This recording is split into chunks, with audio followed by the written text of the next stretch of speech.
S'imaginer quelques instants dans la peau d'une vigie, tout en haut du mât. Le Star Clipper est l'un des rares bateaux de croisière dans le monde à proposer cette expérience, au beau milieu de l'océan Indien. Parce que là, c'est l'honneur de la France. Ah d'accord. C'est l'honneur de la France, hein. Il ne faut pas que je rate alors. Parce que sinon, là, il y a des Australiens, des Anglais et tout, mais nous, il faut qu'on soit là. Hein. Alors... Parmi les touristes français à bord, Jean-Pierre est le seul à relever le défi. Et vous y allez pas, José? Non. Non, il y a des choses qu'on ne fait pas. C'est vrai que je suis pas habitué. Vous passez ça au-dessus de votre épaule, mettez vos mains de chaque côté et ne vous emmêlez pas avec cette ligne. Jean-Pierre, 68 ans, doit grimper cette échelle de corde jusqu'au nid de pie, la plateforme à 20 mètres au-dessus du pont du bateau. Sa femme immortalise l'aventure. City-Or? Ah, super. Ok. On peut essouffler. Oh, c'est super. Cet ingénieur à la retraite avait toujours rêvé de naviguer sur un grand voilier. Tout va bien, hein? On imagine quand même ce que c'était la vie sur ces bateaux-là. Les premiers explorateurs, quand ils ont fait la découverte de l'Amérique, ça devait être extraordinaire. Puis très difficile. C'était pas le même confort. Je pense pas, non. Voilà, c'est quand même le luxe. Hein. C'est quand même le luxe. Prendre le contre-pied de la course au gigantisme dans le marché des croisières, c'est le pari d'une compagnie suédoise qui s'est lancée dans le créneau de la navigation à voile. Ce 4-mâts, goélette de 115 mètres de long, est l'un des 3 voiliers qu'elle opère. Construit en Belgique il y a 25 ans, c'est une réplique de Clipper, ces célèbres navires marchands du 19e siècle, les plus rapides de l'époque. Il transportait notamment le thé de la Chine vers l'Angleterre en seulement 3 mois, avant d'être détrôné par les bateaux à vapeur. Aujourd'hui, plus de cargaison, mais 170 passagers qui viennent goûter à la légende, au large de la Thaïlande.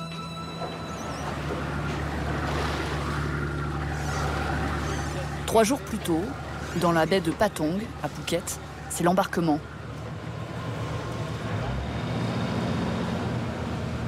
Michel, 68 ans, et son mari José, 70 ans, sont des adeptes des croisières. Ils ont déjà fait 3 séjours sur des gros paquebots. Mais cette fois-ci, ils ont choisi de naviguer sur un bateau à taille humaine, seulement 85 cabines.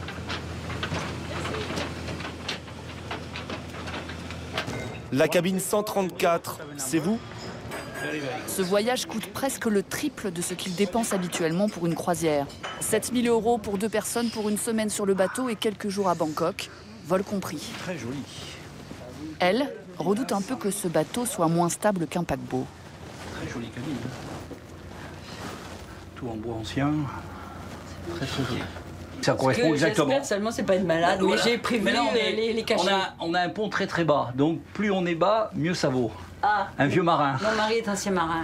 Même les toilettes, regarde. Ancien mécanicien de la Marine nationale, José avait envie d'authenticité. On ne sait pas si on navigue la nuit. La cabine ne fait que 12 mètres carrés, douche et toilettes incluses. Mais c'est d'abord une atmosphère qu'il est venu chercher. J'ai été fortement déçu des gros bateaux de croisière où je trouve que c'était une ville flottante. Ça n'a plus rien à bateau, malheureusement. Et là, on a plus le côté bateau. Parce que sur une ville flottante, on nous transporte du point A au point B, mais ça n'a pas d'intérêt maritime, malheureusement. Non. Ici, au contraire, la compagnie promet aux passagers l'aventure à la voile. L'appareillage, à 18 h, est mis en scène comme un spectacle. Tout le monde sur le pont. Les voiles sont hissées au rythme de la bande originale du film Christophe Colomb.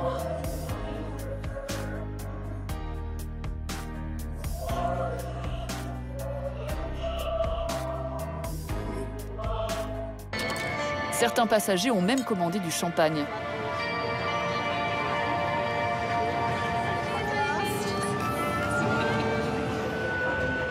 Barre à 0.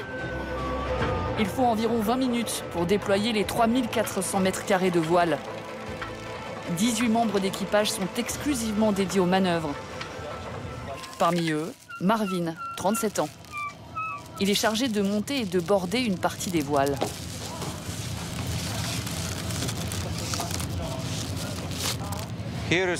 Ici, il y a 16 voiles et chacune a ses propres cordes qu'il faut savoir reconnaître. Il ne faudrait surtout pas en toucher une sans savoir à quoi elle sert. Ça prend au moins 5 mois pour former un marin sur ce bateau. Le même spectacle se répétera tous les soirs sur le pont. Il ne manque que le vent. Sur la mer d'Andaman, il souffle rarement au-delà de 8 nœuds. Toute voile dehors, le bateau n'avance qu'à 4 km/h. Oui, ici le capitaine. Il y a près de 200 km à parcourir jusqu'à la prochaine escale, en Malaisie. Oui, bien sûr, bien sûr. Sergueï, un Russe, capitaine sur ce bateau depuis 16 ans, va devoir tricher un peu.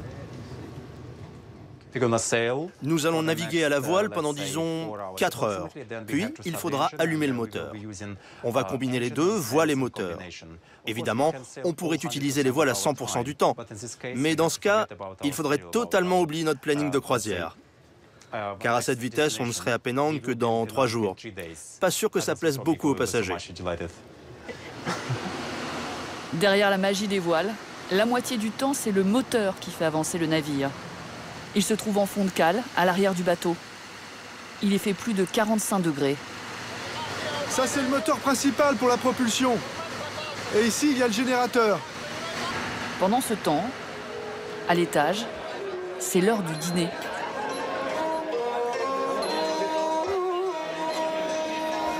Les deux couples de Français qui ne se connaissaient pas avant le voyage se sont assis à la même table.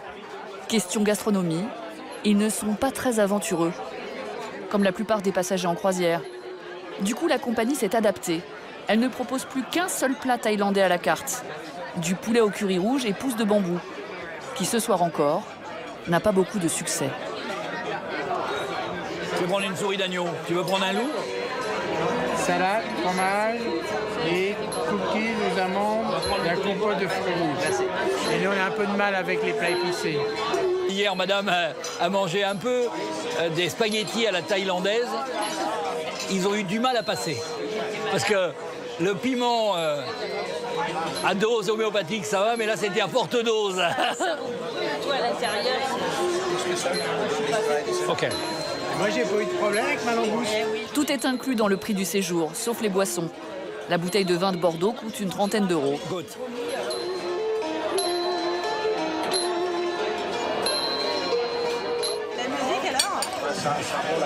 On n'est pas habitué, mais bon, c'est local. Il faut quand même au moins avoir un peu de local, sinon on est en Europe. Du familier dans l'assiette, mais de l'exotisme tout le long du parcours. La croisière emmène les touristes au cœur des parcs maritimes thaïlandais et malais. L'un des atouts du voilier est de pouvoir se faufiler là où les gros bateaux de croisière ne peuvent pas aller. Comme ici à Koh Adang, un archipel quasiment inhabité de 51 îles, dont seulement 3 sont desservies par des liaisons régulières. La mer y est peu profonde. Les gros paquebots, trop larges et peu maniables, ne se risquent pas entre les récifs. Ok, chef, on s'arrête.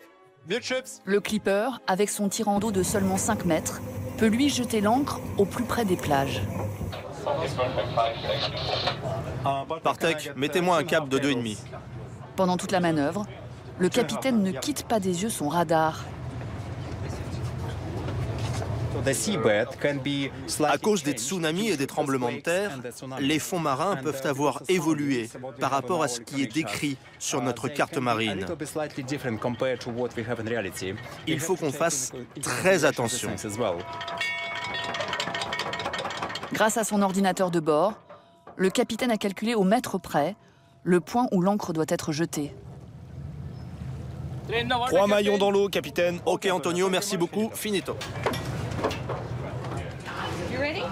T'es prête? T'as pris ta serviette? Cathy est australienne. Elle et sa famille sont parmi les premiers à s'aventurer sur l'île.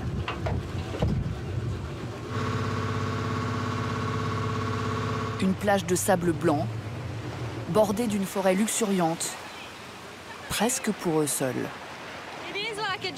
C'est comme un rêve. L'eau est tellement claire. Quelle journée magnifique. Se réveiller au paradis, c'est incroyable. Kathleen et son mari David, en t-shirt bleu, sont patrons d'une PME. Ils ont invité leurs 8 salariés et leurs familles, 22 personnes en tout, pour les récompenser des bons résultats de l'entreprise. Il faut que j'enlève le sable de mon masque. Moi, mon tuba s'est encore décroché. Lorraine et Holly, 13 ans, s'apprêtent à explorer les fonds marins avec l'équipement prêté par le bateau. C'est parti.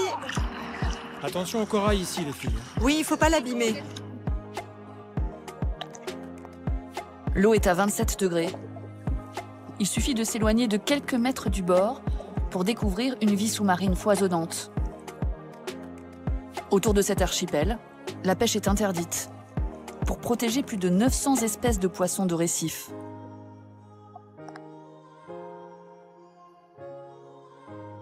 Poissons chirurgiens, perroquets bicolores et même des poissons clowns cachés dans une anémone.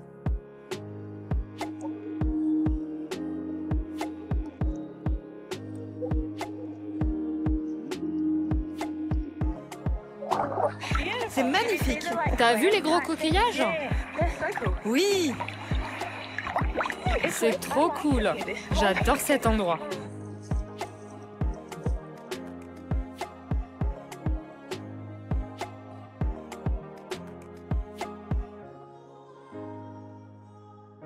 Pendant ce temps, sur le bateau, Marvin, le marin chargé de la grand voile lors du départ, et son collègue Sergueï profitent de l'absence des touristes pour s'occuper de l'entretien des cordages.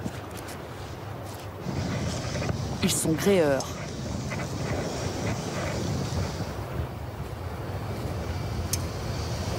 Tous les jours, ils doivent monter en haut des mâts pour vérifier l'état d'usure et le bon fonctionnement de tout ce qui actionne les voiles. Marvin a repéré un problème avec un câble en métal qui maintient le mât, un haubans. Il est rouillé. Avant de le remplacer, il doit se livrer à un premier exercice d'équilibriste à 30 mètres au-dessus du sol. Sergueï, qui est encore plus haut, lui tend une corde pour mesurer la longueur du câble à changer.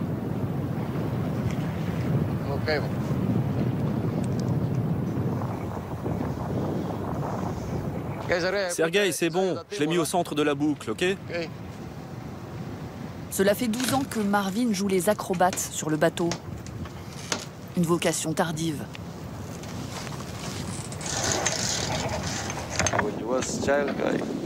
Quand j'étais gamin, j'étais vraiment pas doué pour grimper aux arbres. Je tombais tout le temps.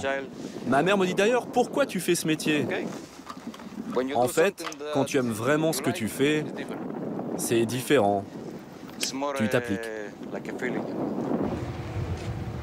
Marvin, originaire du Honduras, passe 8 mois d'affilée en mer, sans aucun jour de congé. Il ne descend à terre que 3 heures par semaine, le samedi après-midi. L'armateur du bateau a beau être suédois, le voilier navigue sous pavillon maltais, une législation plus permissive en matière de droit du travail. La compagnie a refusé que Marvin nous montre la cabine qu'il partage avec Sergueï et qu'il nous révèle son salaire. Le directeur commercial, en polo vert, écoute notre entretien. Avant d'être marin, Marvin avait une bonne situation. Il était manager dans une usine de textile, avec 60 personnes sous ses ordres. Depuis qu'il travaille sur les croisières, il aurait triplé son salaire. Ça, c'est ma maison, au Honduras. Non sans sacrifice.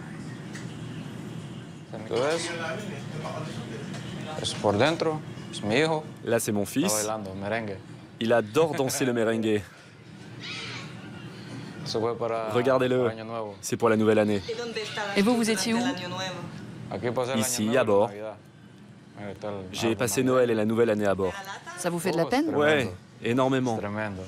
Énormément. Marvin reste en contact avec sa famille grâce à Internet. Sur le bateau, il a accès au Wi-Fi à un tarif préférentiel.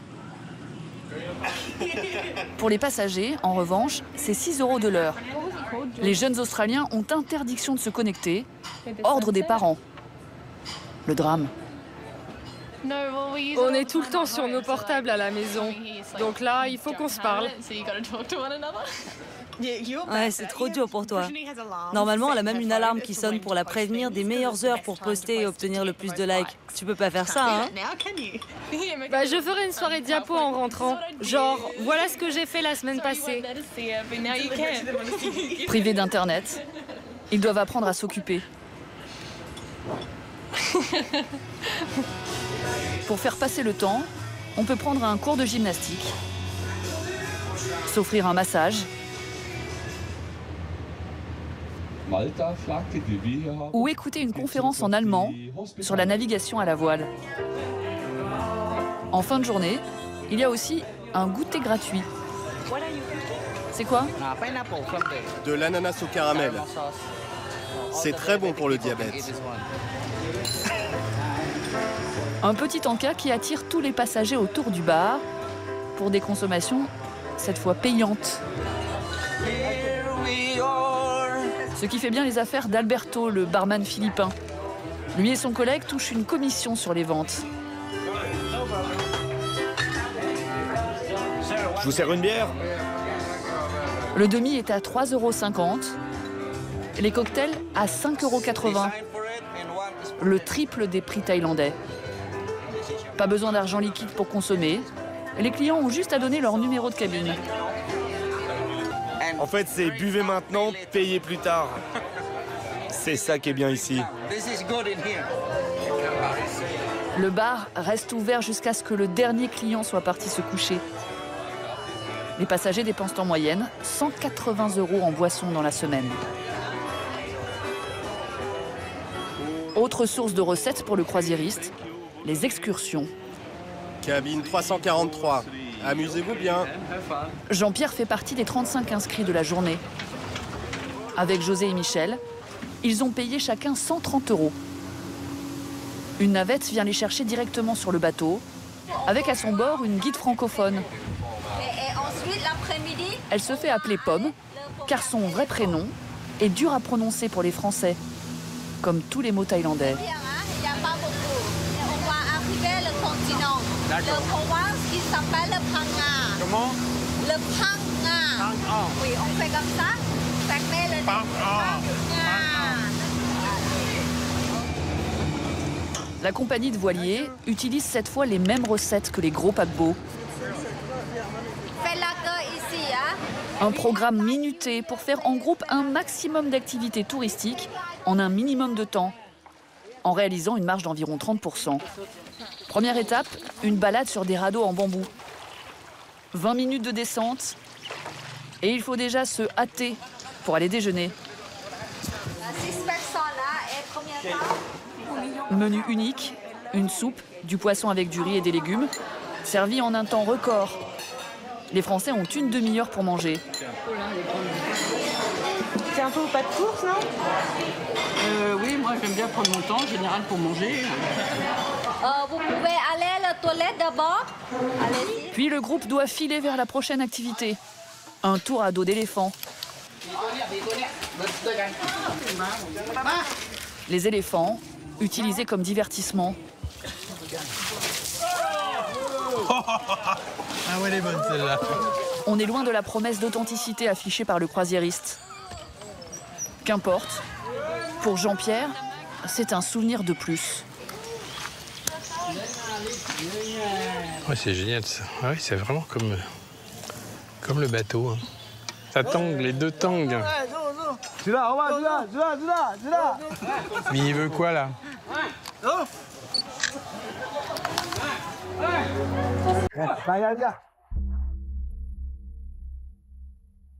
La semaine touche à sa fin. Le voilier a remis le cap sur Phuket. Excusez-moi, est-ce qu'on peut aller dans le filet devant?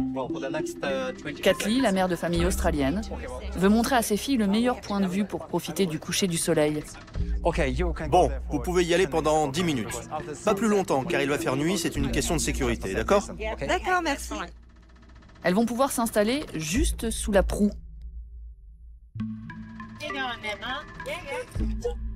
Une proximité avec l'océan que seuls les voiliers peuvent offrir.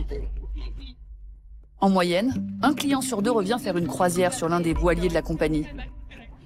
Un nouveau navire est actuellement en construction en Croatie. Ce sera l'un des plus grands 5 mâts au monde.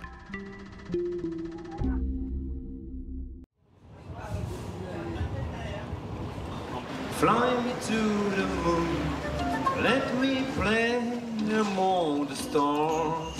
Les reflets azur de la Méditerranée et ce mordoré du champagne. Cocktail de couleurs pour un apéritif de première classe. Un moment suspendu qui se savoure entre amis ou en amoureux, comme Christiane, 69 ans, et Marc, 74, deux chefs d'entreprise à la retraite qui arrivent de Valenciennes, dans le Nord. La photo à faire, c'est quand le bateau va être pratiquement en dessous du soleil. Alors là, on va la voir. Alors l'instant magique. Et voilà, et ça c'est magnifique, tu vois. Ça c'est le charme du bateau. Christiane et Marc partent en croisière pour la 20e fois, toujours à bord de ce bateau. On redécouvre toujours quelque chose de nouveau. Voilà, c'est comme ça. Et je pense qu'on pourrait peut-être pas le faire sur un autre bateau parce que là, tu descends tellement facilement pour aller visiter, rencontrer des gens. Et ça vaut toutes les fortunes du monde. Mon chéri, à nous. À nous. Ce n'est pas un paquebot, mais une goélette à 5 mâts, l'un des plus grands voiliers du monde.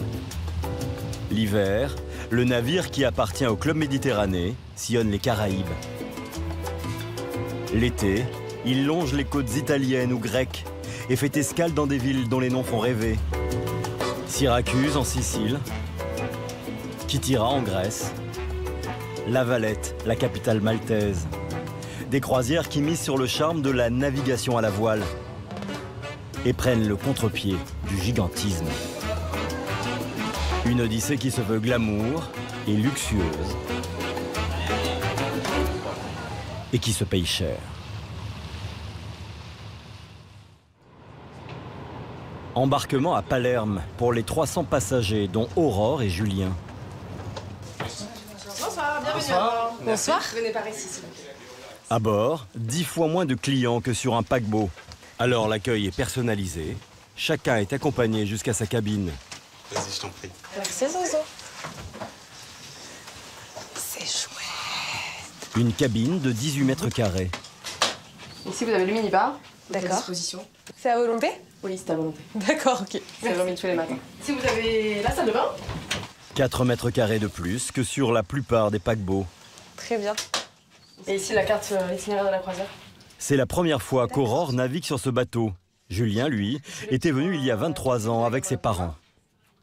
C'est un des premiers grands voyages dont je me souviens, j'avais 10 ans à l'époque. Ça a été une bouffée d'émotions sans cesse. On a envie de vivre la même chose. Ça va être très très sympa cette petite semaine. On a vraiment hâte de partir. Pour cette semaine en mer, le couple ne déboursera pas un centime. Merci beaucoup. Un grand merci. À tout à l'heure. Merci beaucoup, à tout à l'heure. Blogueuse spécialisée dans le voyage, Aurore est invitée par le croisiériste. En contrepartie, elle postera chaque jour des photos de ses vacances aux 50 000 personnes qui la suivent sur les réseaux sociaux. Les autres passagers, eux, payent 3 500 € par personne, 3 fois plus que sur un gros paquebot. À bord, pour les occuper, une salle de fitness, des cours de yoga, un spa et de toutes petites piscines. Rien d'équivalent aux villes flottantes, dernière génération, où l'on trouve des toboggans géants, des murs d'escalade et même des patinoires. Mais ce voilier a une botte secrète. Au mouillage, sa coque arrière s'abaisse comme un pont-levis et devient une marina, une base nautique depuis laquelle on pratique la planche à voile, le paddle, le kayak ou encore le ski nautique. Regarde là, regarde devant. Bravo Paul, super, très très bien. Ou en tout cas, on essaye.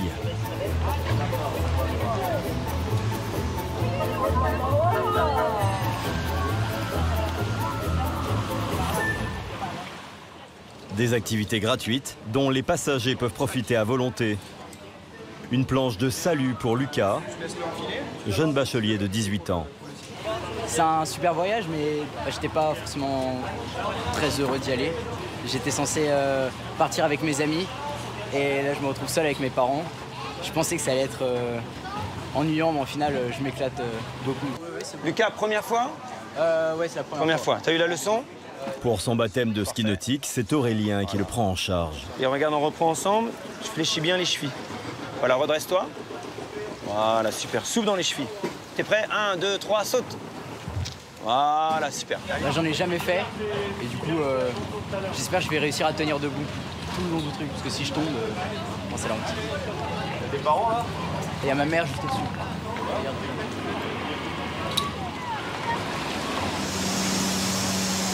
Tends tes bras, tends tes bras. Voilà. Première fois, jamais skié. Comme Lucas, 130 passagers feront un tour de ski nautique ce jour-là. C'est mieux que de réussir le bac. Non. Félicitations, hein. Merci. C'est super, bravo. À la tête des 7 moniteurs de la base nautique, Aurélien Turlan, 39 ans. L'hiver, il travaille dans un des clubs au Japon, où il est moniteur de ski, sur neige cette fois. L'été, il vit à bord. Il est logé sur le même pont que les passagers. Sa cabine est juste un peu plus petite. Là, c'est privé, là. 7 mètres carrés qu'il a le privilège d'occuper seul, contrairement à la plupart de ses collègues. C'est un peu exigu, on n'a pas l'habitude, c'est pas la vie conventionnelle. Par rapport aux autres navires de croisière, c'est très grand. C'est une grande cabine. Une trompette comme ce l'effet personnel. Pour ce globe-trotteur célibataire, au club depuis 20 ans. J'ai fait d'autres boulots avant, j'ai travaillé dans des bureaux, j'ai fait de l'immobilier, de la bijouterie, j'ai travaillé au Canada, en Suisse, en Polynésie, j'ai fait plein de choses. Mais là aujourd'hui j'ai envie de me lever le matin, mettre un maillot de bain et piloter des bateaux, au soleil. Voilà. Comme Aurélien, les animateurs travaillent 7 jours sur 7. Tous passent au maximum 6 mois d'affilée à bord. Regardez, il y a des dauphins, juste là. Ils jouent. Ils jouent avec les vagues du bateau. Un rythme difficilement compatible. Bon appétit. Avec plaisir. Bon appétit. Avec une vie privée. Ça va, Marie-Josée? Cheveux au vent. Pierre-Jean Montagnier, 33 ans, le patron des animateurs, les géos comme on les appelle à bord, et l'un des rares à ne pas être célibataire. Roger? Le patron. Roger. Bon appétit, hein. Ah oui, merci. Sa bien-aimée ne vit pas à terre. Elle travaille sur le pont inférieur.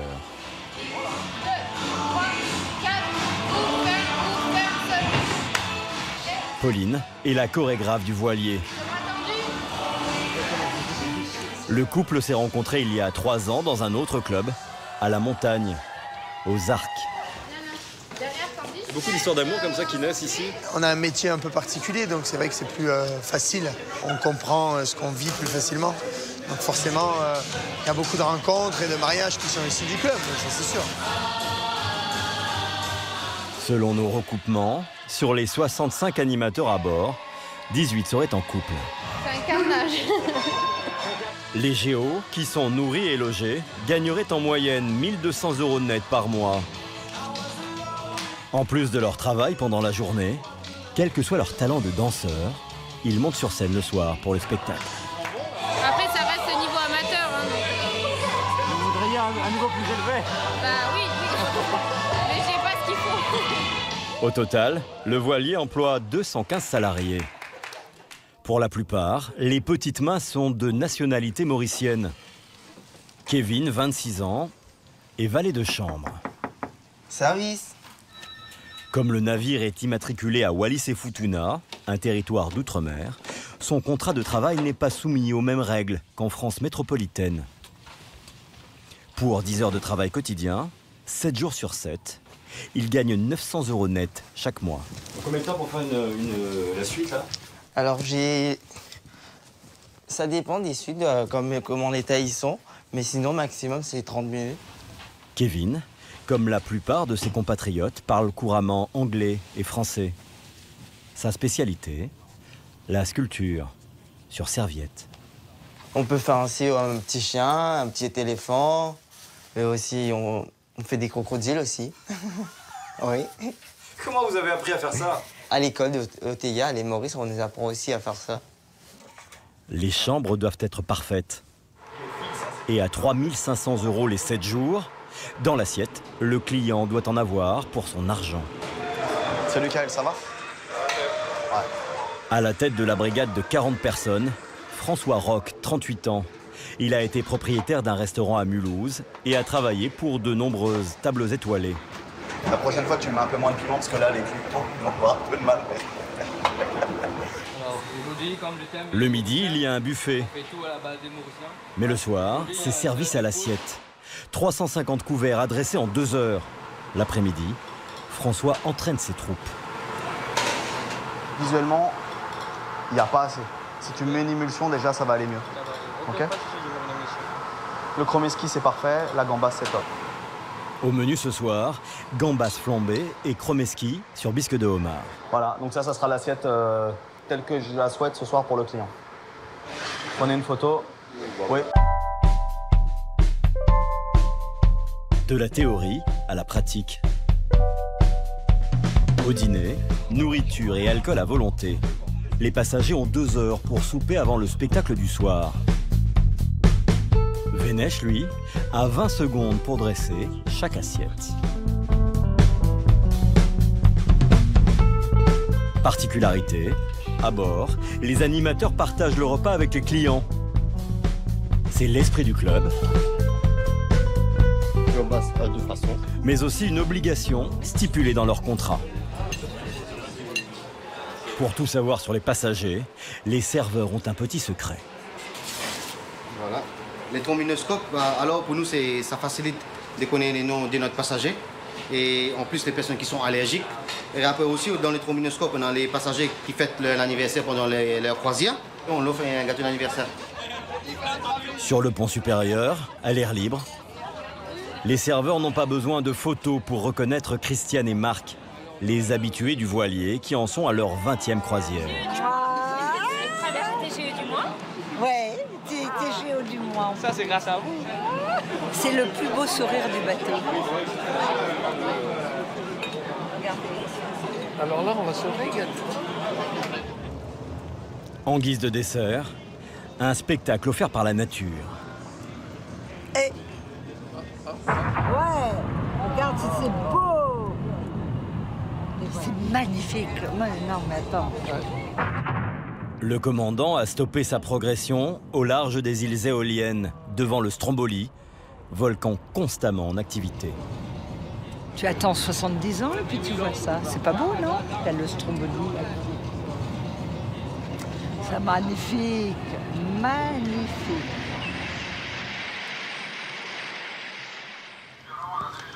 Donc il y a le Sea Princess qui est au quai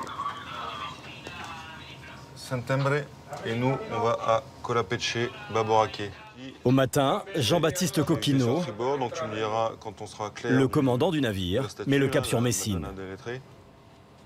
En rythme de croisière, la goélette progresse à la vitesse de 15 nœuds, soit 28 km/h. Grâce à ses 7 voiles, qui se déploient automatiquement en 30 secondes, mais pas seulement. Le voilier de 10 000 tonnes, le poids de la Tour Eiffel, avance surtout grâce à son moteur de 8000 chevaux, qui brûle 12 000 litres de combustible par jour. Jean-Baptiste Coquino, 38 ans, commandant depuis 6 mois, s'apprête à franchir le détroit de Messine, qui depuis l'Antiquité a la réputation d'être un passage dangereux. C'est la liaison la plus courte entre la Sicile et l'Italie. Et il peut y avoir énormément de trafic. Il y a énormément de ferries, beaucoup de pêcheurs, beaucoup de plaisanciers. Il peut y avoir beaucoup de plaisanciers. C'est un peu le périph', ouais. Pour aider le commandant à manœuvrer, un pilote du port de Messine monte à bord. Mr. Pilot. Bonjour, commandant. Welcome. Ok, vous voulez accoster bâbord? Portside. I will sing portside. Ok, il va falloir faire un demi-tour dans le port. Faire pivoter les 187 mètres de ce voilier, construit en France il y a 26 ans pour 550 millions d'euros, n'est pas chose aisée. Bon, en mer que les accidents peuvent nous arriver. En arrivant près des quais. Mais avec votre expérience, vous avez plus de stress là? Non, ouais, plus de stress. C'est comme garer sa Tungo. On est bien comme ça, non? Oui, on est bien. Trop facile. Impeccable. À peine le bateau à quai, les passagers, dont Christiane et Marc, partent en excursion. Vous partez à l'aventure? Oui. Vous allez où? Les gorges de l'Alcantara. Première fois? Première fois. Une curiosité géologique à 1 heure de bus. Les gorges de l'Alcantara, un étroit canyon créé par les coulées de lave de l'Etna. De la lave qui s'est cristallisée au contact des eaux du fleuve. Regarde les gorges. Non, mais c'est magnifique, hein, en plus. On a bien fait de venir. Chérie, tu me donnes la main. Bon. Tenue de pêcheur obligatoire pour la balade, car l'eau du fleuve est à 7 degrés. Mais très vite, douche froide pour les visiteurs. L'entrée des gorges de l'Alcantara, ils sont en ce moment fermés. Parce que chaque année, il faut faire des travaux, parce que quelques pierres peuvent tomber. Mais quand même, on va faire une petite promenade. Franchement, c'est en travaux. Qu'est-ce que ça veut dire, ça? Ça veut dire oui, on va positiver. Non, c'est très très beau. Mais on n'a pas vu grand-chose. Déception pour les touristes qui ont payé un supplément de 68 € pour cette excursion. Sous 37 degrés, ils doivent se contenter d'une randonnée dans le lit du fleuve. Et dire qu'on paye pour faire ça.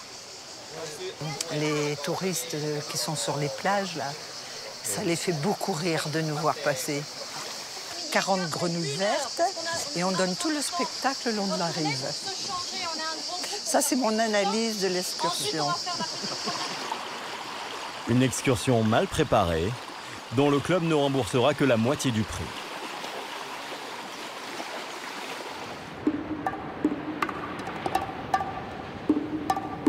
Des escales qui permettent aussi au chef d'assurer le ravitaillement. J'aimerais tant voir Syracuse.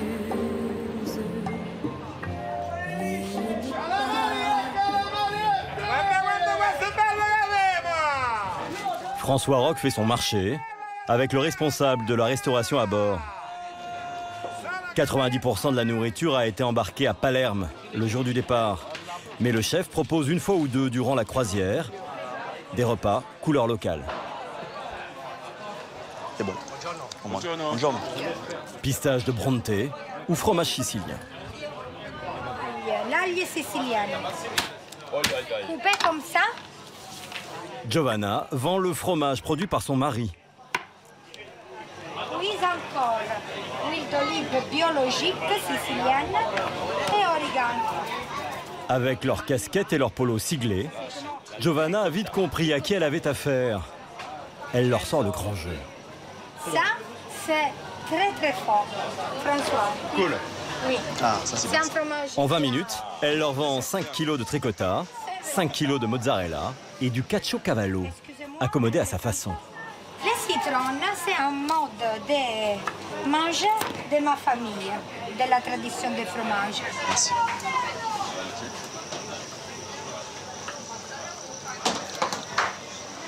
Ça c'est bon. Moi j'aime bien leur technique de citron sur le fromage. C'est local, c'est cool. Ça raconte l'histoire, c'est marrant. Le mari les achève à l'intérieur avec 20 kilos supplémentaires de ce fromage au safran. C'est bon, on peut faire la cuenta.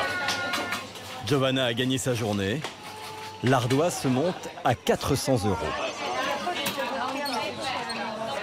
Bonsoir. Salut, à bientôt. Merci beaucoup. Bientôt. Ciao. Cela vaut bien une bise.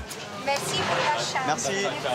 Des spécialités qui seront servies demain sur le bateau lors d'un apéritif sicilien. Le toast de ce soir, c'est pour le commandant. Lors de chaque croisière, une soirée lui est dédiée.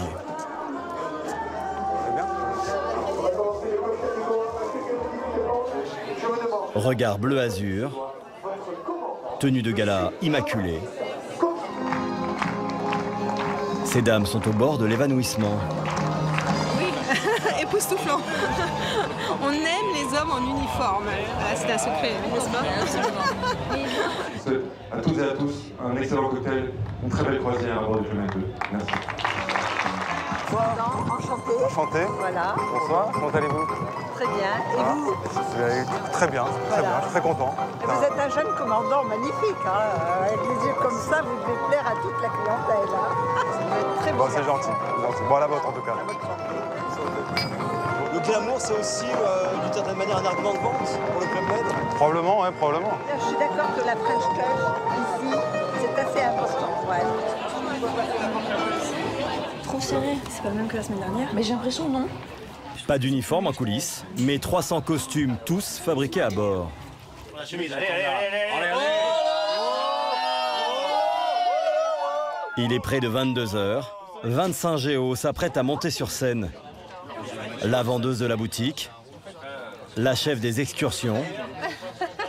Ils sont chauds les garçons! L'amour, ça fait l'amour! C'est un grand spectacle, ça. Aurélien du hall nautique. Attendez, les filles! Et même Pierre-Jean, le chef des animateurs.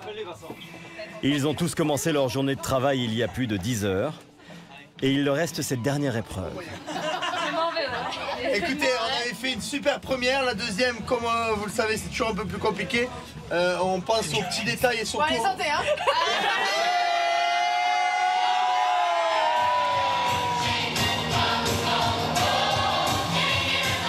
La croisière se terminera dans 2 jours à Malte. En un an, 16 000 passagers ont embarqué à bord du plus grand voilier du monde.